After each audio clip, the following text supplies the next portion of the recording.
Number 7 women's 100 by underway.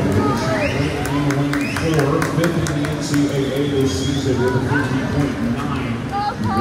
50.2 in her career. The freshman 84. Lead over the junior 5-0 in Louisville. Well, it's still 100 butterfly ACCs for the first time. Alex Ross, however, leads at the 50-yard line. 23-57 for Walsh. The ranked student with all sorts of medals, 10 ACC championship gold medals, 2 individual career, that's the 51-31.